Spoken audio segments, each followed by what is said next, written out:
नमस्कार, मैं हूं दिव्या कोचर और आप देख रहे हैं TV9 डिजिटल।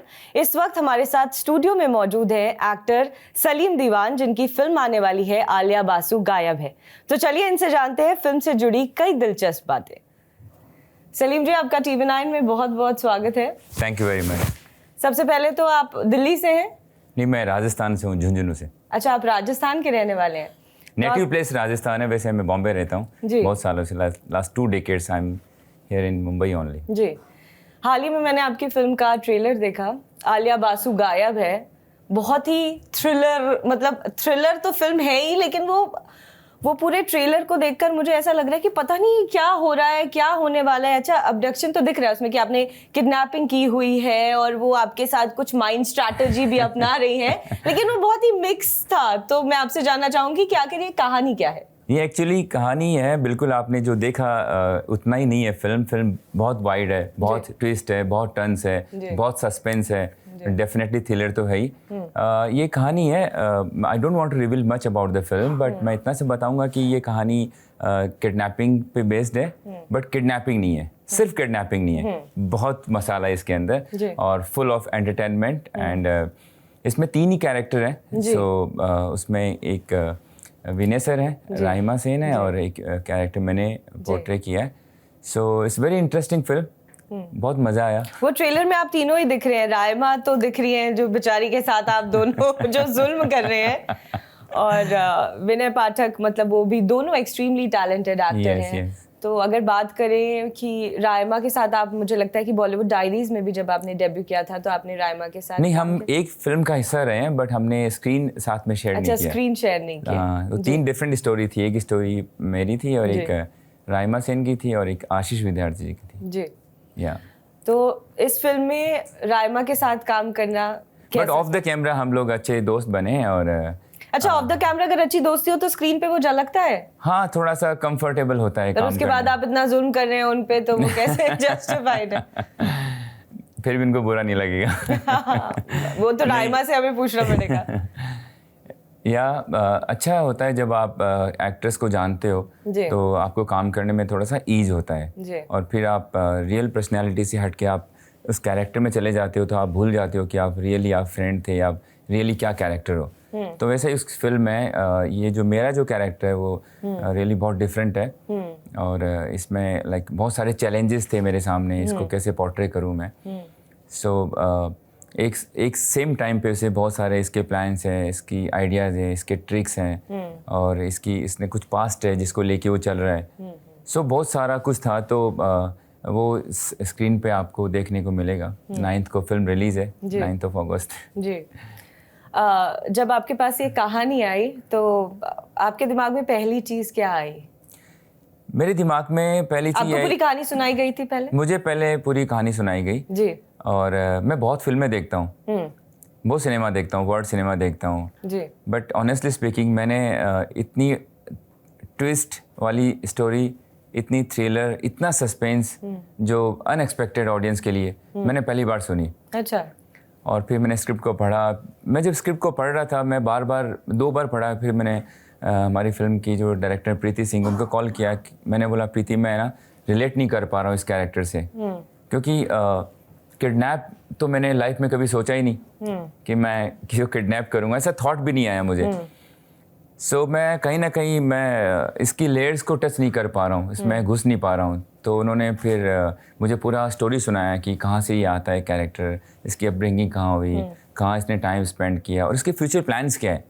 जब मैं फ्यूचर प्लान्स के बारे में सुना तो मैं कनेक्ट हुआ। अच्छा। और फिर मुझे समझ में आ गया कि क्या करना है। अच्छा, मुझे लगता है जब मैंने ट्रेलर देखा तो मुझे लगा कि आप कंपेरेटिवली थोड़े सेंसिटिव नजर आ रहे हैं, कि आपको एक पॉइंट के बाद शायद राहिमा पे दया भी आ रही है, या आप उसकी तरफ अट्रैक्टेड भी हैं। तो आप कहीं ना कहीं थोड़े, आपका एक उनके कंपैरिजन में एक थोड़ा पॉजिटिव कैरेक्टर भी स्लाइटली दिखा है। क्या ये सच है, या मुझे ऐसा लगा ट्रेलर देखने के बाद? देखो हमारी ऑडियंस कितनी टैलेंटेड है, पता चल गया अभी आप ट्रेलर को रिव्यू कर रहे हैं। एग्जैक्टली जी। वो तो मैं नहीं बताऊंगा आपको, लेकिन ऐसा है कि कहीं ना कहीं। तो फिल्म की ऐसी क्या बात है जो आप मुझे बता सकते हैं? मैं आपको ये बता सकता हूँ कि ये इस फिल्म में 3 चीज़ बहुत ही खूबसूरत तरीके से दिखाई गई है। वो एंटरटेनमेंट, एंटरटेनमेंट एंड एंटरटेनमेंट। चलो विद्या बालन की स्लाइड पे हम दूसरे सवाल पे जाते हैं कि आपने डेब्यू किया था बॉलीवुड डायरी से, जो आई थिंक किसी उसमें टॉप 10 मूवीज में आई थी 2019 में। एग्जैक्टली। तो पहला डेब्यू बॉलीवुड डायरी से, तो आपका जो सफर है ये किस तरीके से शुरू हुआ था? क्या स्ट्रगल फ्री था कि पहले ही आपको बॉलीवुड डायरीज मिल गई? नहीं, स्ट्रगल वर्ड तो यूज़ नहीं करूँगा मैं। एक जर्नी होती है हर किसी के मुकाम तक पहुँचने की, तो मेरी भी जर्नी ऐसी है। और मैं थोड़ा सा चूजी हूँ काम को लेके कि मुझे कुछ भी काम नहीं करना है। तो मैंने एक्टिंग स्कूल से मैंने एजुकेशन ली और उसके बाद मैं ऑडिशन दिए मैंने। ये मैं लकी रहा कि मुझे कम समय में मुझे ऑडिशन में मुझे बॉलीवुड डायरीज मिली और वो काफ़ी सक्सेसफुल रही। इंटरनेशनल अवार्ड्स मिले, नेशनल अवार्ड्स में नॉमिनेशन में रही जी। और बहुत सारे अवार्ड्स मिले, अप्रिशिएशन मिला। इंडस्ट्री सब जानने लगी कि ये कोई नया लड़का है, काम कर रहा है। तो मुझे सबके फ़ोन आए, सब ने अप्रिशिएट किया। उसके बाद मुझे ना वैसे कैरेक्टर ऑफर होने लगे सेम। तो मुझे अच्छा नहीं लग रहा था कि no, I don't want to repeat the same again. तो वो फिर मैंने नहीं किया। उसके बाद मैंने एक फिल्म की है अड़ियल, जो कि रिलीज़ पे है अभी जल्दी। और उसके बाद मैंने म्यूज़िक वीडियो, शॉर्ट फिल्म्स, और जब भी मैं खाली रहता हूँ मैं थिएटर करता हूँ, तो आर्ट से जुड़ा रहता हूँ। तो मुझे लगता है जो भी थिएटर से निकले हुए आर्टिस्ट होते हैं उनका थिएटर कभी पीछा नहीं छोड़ सकता। मज़ा आता है, सुकून ही थिएटर में जाकर मिलता है। मज़ा आता है एक्चुअली हाँ, मज़ा आता है। और अब तो ट्रेंड चेंज होता जा रहा है। पहले हम जिन्हें कैरेक्टर आर्टिस्ट कहते थे, आजकल उनके नाम पर फिल्म चलती है। चाहे हम बात करें पंकज त्रिपाठी की, जयदीप की या नवाज की। तो पहले होता था हीरो, अब कैरेक्टर आर्टिस्ट एक बड़ा जो है अपना भूमिका अदा करते हैं। अब बात करते हैं आपके अपकमिंग। मैं इस बात को थोड़ा सा मैं एलेबरेट करूंगा। वो शुरू से ही था कि पहले भी हम फिल्म देखने जाते थे तो ये बोलते थे कि यार शाहरुख खान की फिल्म बहुत अच्छी है, उनकी मनोज वाजपेयी। लेकिन आप तब ये नहीं देखेंगे कि जैसे आप मनोज वाजपेयी लीड एक्टर है फिल्म के, पहले वो नहीं हुआ करता था। आजकल मनोज वाजपेयी लीड एक्टर है, वहां पे कोई शाहरुख सलमान नहीं और उनके नाम पे पिक्चर चल रही है। पहले भी ऑब्वियसली आर्टिस्ट होते हैं, लेकिन आर्टिस्ट होते हैं उनको एप्रिसिएशन मिलता है, लेकिन उन आप कमर्शियल एक्सेप्टेंस की बात कर रहे हैं जी। Commercial acceptance, anything is business. जब तक रेवेन्यू आप जनरेट कर पाए तभी वो ये बात सही है, आपने सही बोला कि अभी कमर्शियली एक्सेप्टेड है ये सब एक्टर्स। एग्जैक्टली, कमर्शियली एक्सेप्टेड है। ऑडियंस तो बिल्कुल पसंद करती होगी, लेकिन मुझे लगता है कि OTT के आने से एक बहुत ज्यादा ट्रांसफॉर्मेशन हुई है। बिल्कुल। तो आपका कोई प्रोजेक्ट है जो आप OTT में करना चाहते हैं? अभी देखो, फिल्म बनती है, मेरा ही मानना है फिल्म थिएटर के लिए बनती है, और फिल्म का जो सही घर है वो थिएटर है। फिल्म वहाँ जाना चाहिए, और मैं उसके बाद आ जाए भले OTT। मैं लकी हूँ कि मेरी जो फिल्मों में मैंने काम किया सब थिएटर में आई हैं और आने वाली हैं। सो उसके बाद तो डेफिनेटली OTT पे जाना ही है जी, कोई ना कोई प्लेटफॉर्म पे, तो डिजिटली जी। एंटरटेनमेंट के अलावा मुझे एक सवाल आपसे पूछना था, क्योंकि मैं पढ़ रही थी और मैंने हज यात्रा पे बहुत सारी चीज़ें कवर की है, और उस वक्त मुझे लगता है आप भी वहाँ थे, अगर मैं गलत नहीं हूँ तो। बिल्कुल मैं था। तो आपके आँखों के सामने ऐसे कोई इंसिडेंट हुआ? बहुत हुआ, लाइक बहुत वो था, ऐसा ही मंजर था। अगर आप कुछ उस बारे में बता पाए, अपनी एक एक्सपीरियंस के बारे में। मुझे क्या हुआ कि वहाँ पे एक रिचुअल्स है जी, कि वो रिचुअल्स करने होते हैं। वी ऑल आर बिलीवर, तो हमारा बिलीफ है कि हमें वो सब करना है रिचुअल। वहाँ पे इतना टेम्परेचर था, इतनी गर्मी थी, जो कि एक्सपेक्टेड था, कुछ नया नहीं था, कुछ सरप्राइजिंग नहीं था। सो वहाँ पे लोग खेमे से चलते हैं, तो हमारा एक खेमा जा रहा था, वहाँ पे सामने मैंने कुछ इंडियंस को देखा कि वहाँ फ्लैग से पता चलता है, वहाँ फ्लैग रखते हैं।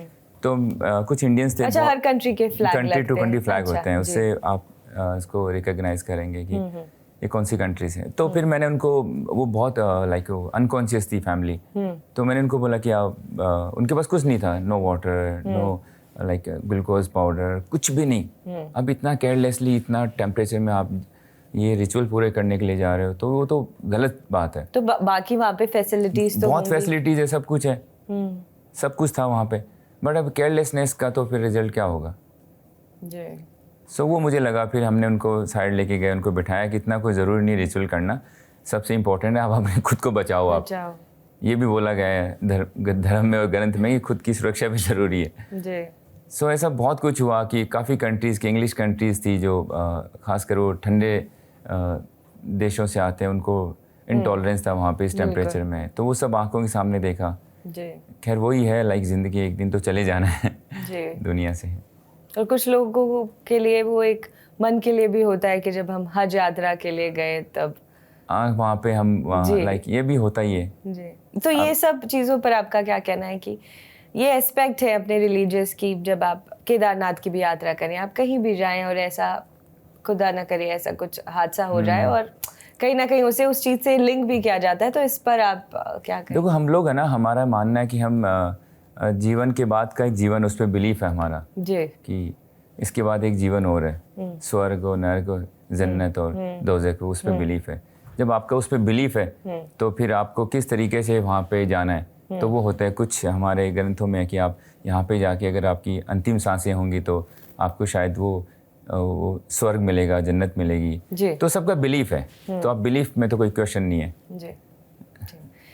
हम आ जाते हैं वापस अपने बॉलीवुड पे कि आपने बहुत रूहानी बातें कर ली इस बीच में जी, क्योंकि मेरे दिमाग में था, क्योंकि ऐसा होता नहीं है जनरली कि आप किसी एक्टर से जब बैठ के और इस बारे में ज्यादा बातचीत करें, क्योंकि हाल ही में आप गए थे और इतना बड़ा जो हादसा सामने आया मेरे साथ सानिया मिर्जा भी थी, सना शेख भी थी, काफ़ी कंट्रीज़ के प्राइम मिनिस्टर थे, हम सब एक ही खेमे में थे।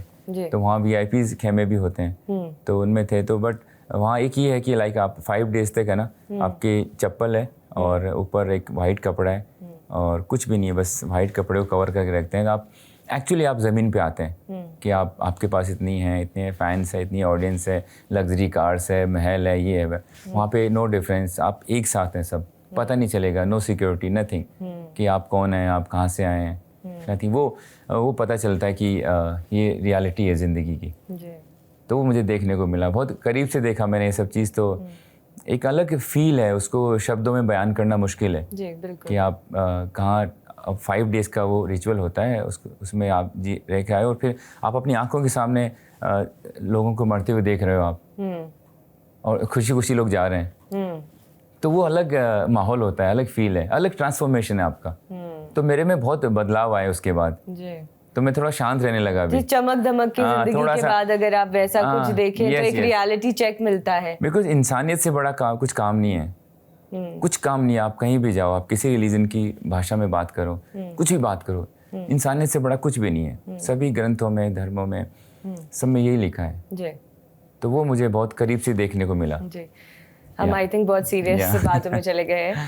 तो फिल्म के लिए मैं चाहूंगी कि आप क्या लगता है आपको, क्या एक्सपेक्टेशंस है आपकी फिल्म से और क्या कहना चाहेंगे आप हमारी ऑडियंस से? बहुत उम्मीदें हैं मुझे, बहुत उम्मीदें हैं, और मुझे पूरा यकीन के साथ बोलूँगा मैं कि यूथ को ये फिल्म बहुत पसंद आएगी। अच्छा, बहुत पसंद आएगी उनको ये फिल्म। हाँ, सो मुझे बहुत उम्मीद है, और आप लोग हमें सपोर्ट करें, लोगों तक ये फिल्म को पहुँचाएँ और एंटरटेनमेंट करें लोगों का जी जी।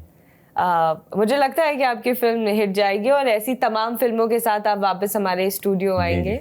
All the very best for the film, and thank you so much Salim for talking to TV nine. Thank you.